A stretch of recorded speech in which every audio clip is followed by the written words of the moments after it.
tu as publié une annonce sur Airbnb, OK? Sur cette annonce sur Airbnb, l'annonce comporte plusieurs chambres. Donc, la personne loue, réserve une chambre. Ce qui veut dire, et elle ne réserve pas tout l'appartement, elle ne privatise pas tout l'appartement. Ce qui veut dire implicitement, et là, à la rigueur, tu n'as même pas besoin de le préciser, qu'il y a d'autres personnes dans l'appartement, tu vois, implicitement. Donc, il y a d'autres personnes dans l'appartement, c'est clair, mais la personne arrive et dit, oui, mais je ne peux pas prendre cet appartement s'il y a d'autres personnes dans l'appartement. Alors, qu'est-ce que ça veut dire? Pour moi, c'est que la faute est plus du côté du client que de ton côté à toi, le gestionnaire. Tu vois? Par contre, ce qui va être, alors, par contre, dans cette situation, ce qui est important, c'est pas forcément effectivement de montrer, d'essayer de dire que tu as raison. Alors, en fait, il y a deux choses à faire. Premièrement, je comprends très bien cette situation parce qu'au début, quand je commençais dans les affaires, j'étais exactement comme toi. C'est-à-dire que j'étais tellement gentil que j'avais tendance à dire oui à tout ce que demandaient les gens. Mais il faut savoir aussi montrer aux gens, entre guillemets, de façon empathique, que c'est quand même eux qui sont dans le tort. Factuellement, tu vois, tu dis, écoutez, l'appartement, comme vous avez vu, il y avait plusieurs chambres. Si vous prenez une chambre, bon, ça induit, si vous privatisez pas tout l'appartement, tu dis, oui, voilà. Donc, vous réservez une chambre, donc ça veut dire qu'il y a d'autres personnes dans le logement. Bon, ok. Écoutez, il se trouve que c'est pas possible. De toute façon, je veux pas vous forcer à vivre dans un endroit où vous pouvez pas vivre. Même si vraiment, je vous dis, là, il y a deux personnes qui viennent il y a eu deux fois deux personnes qui viennent de sortir. La personne qui arrive ce soir, c'est une dame, tadati, c'est une jeune dame, une jeune femme, etc. Donc, voilà, je pense qu'il n'y a pas de sujet, mais c'est pas grave, tu vois. Trouvons un accord. Voici la situation, tu vois. En fait, dans ces situations, et c'est ça que je voulais, c'est là-dessus que je voulais insister, c'est que dans ces situations, ce qui va importer, c'est pas vraiment l'argent que la personne va obtenir ou va obtenir de la situation.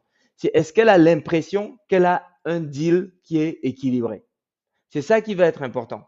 Et dans ce contexte, ce qui va se passer, c'est que premièrement, elle va demander est-ce que vous avez vous avez dans cet appartement, est-ce que vous êtes voilà, enfin le chiffre d'affaires que je récupère, en fait, dès qu'une nuit est facturée, parce que c'est le cas ici, parce que si elle avait décommandé avant, tu aurais pu prendre un autre voyageur.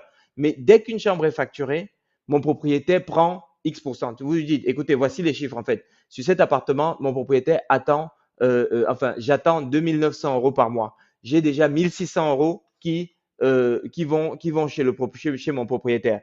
Et si tu fais 1006 divisé par 2009, en fait, ça fait 55%.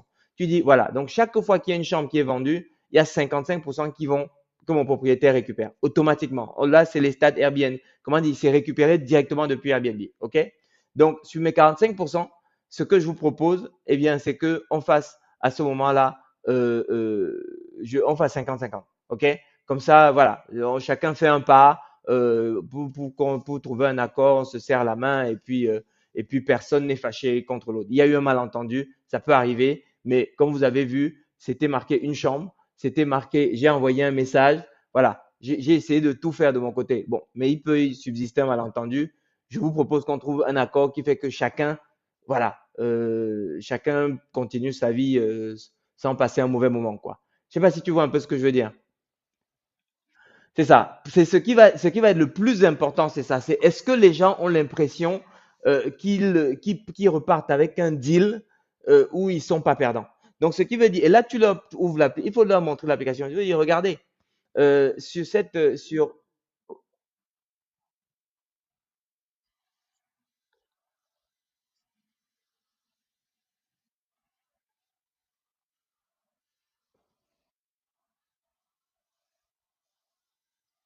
ah, d'accord, ok, ok, ok. Oui, donc je pense que c'est dans l'appel, il faut essayer et c'est ce qu'il faut essayer d'expliquer. Tu vois? Tu dis, écoutez, voilà votre réservation. Tu lui envoies ton screenshot. Tu dis, sur votre réservation, je gagne 48 euros. Sur les 48 euros, il y a 55% tu dis, ok, voilà, très bien. Donc, tu vois, tu dis, écoutez, voilà le screenshot. Voilà ce que je gagne sur votre réservation. C'est 38 euros. Tu vois? Donc, sur les 38 euros, mon propriétaire va prendre 55%, donc 20 euros. Il me reste 18 euros pour moi. Je vous propose que, écoutez, on fait 50-50 comme ça. Moi, les 9 euros, ça me couvre l'essence que j'ai passé pour venir jusqu'à venir ici, etc., etc. Voilà. Tu vois ce que je veux dire? Ouais, ouais. En fait, et ce que je voulais dire, c'est que la première chose, c'est que quand tu es quelqu'un de très empathique, il faut faire attention à ne pas te laisser embarquer par des gens qui sont maladroitement exigeants. Là, c'est un cas de maladresse, d'exigence maladroite. Tu vois ce que je veux dire? Il faut faire attention à ça parce que du coup, ils te rendent responsable d'une situation dont tu n'es pas responsable. Je ne sais pas si ce que je dis là te paraît. Faut pas prendre toute la misère du monde sur tes épaules, quoi. Tu auras pas assez d'épaules. Toute la vie, tu vois. Mais ce qui est très important, c'est par contre de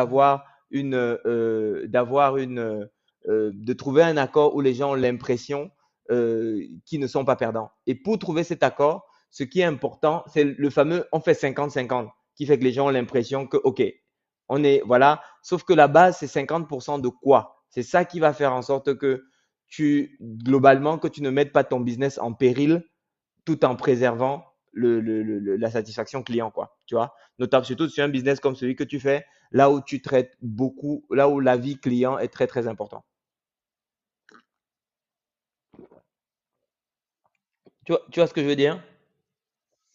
Et quand ils vont te dire, OK, d'accord, boum, d'ailleurs, tu vas leur dire, écoutez, tu vas leur rembourser. Peut-être que vous êtes tombé d'accord sur 9 euros, tu leur rembourses finalement 15 euros. Tu vois, tu leur dis, écoutez, finalement, je vous ai remboursé 15 euros parce que j'ai calculé même si j'ai, parce que voilà, j'ai calculé que l'essence que j'ai pris pour venir ici, en fait, ne couvrait pas tous les 9 euros. Voilà, je vous ai remis, voilà, c'est vrai que je viens de tel endroit, il y a à peu près tant de kilomètres, finalement, ça couvrait pas les 9 euros, j'avais besoin que de 5 euros, je vous ai remboursé 15 euros. Là, tu es sûr que les mecs te laissent un bon avis, tu vois. Mais il faut pas que, mais toute l'astuce, c'est qu'il faut que le gap de 9 à 15 soit en plus. Tu vois, si c'est exactement le même, comment dire, si tu annonces les 15 avant, en fait, c'est le fait que le 15 soit inattendu qui fait que les gens vont, qui fait que la personne soit contente. Tu vois, c'est purement psychologique. Tu vois ce que je veux dire? Exactement. Donc, voilà comment tu fais. Donc, en fait, il y a, comment dire, il y a plusieurs éléments, plusieurs leviers à activer ici. Premièrement, c'est toi-même ton positionnement. Comment tu te vois par rapport au client? Ça, c'est la première chose. Deuxième chose, c'est la manière dont tu organises la négociation. Et là-dessus, ce qui est très important, c'est la transparence. C'est-à-dire le fait que tu envoies le screenshot de ce que tu gagnes, de ton screenshot Airbnb. Là, il se dit, ah ouais, putain, il me cache rien. Et troisième élément, après, eh bien, ça va être la surprise. C'est-à-dire que tu remettes, que tu donnes plus que ce que la personne attendait. Si tu alignes ces trois trucs-là, aligne ces trois trucs-là et puis tu me dis ce que ça donne. OK? Et moi, je suis sûr que ça va fonctionner. OK? Ça roule.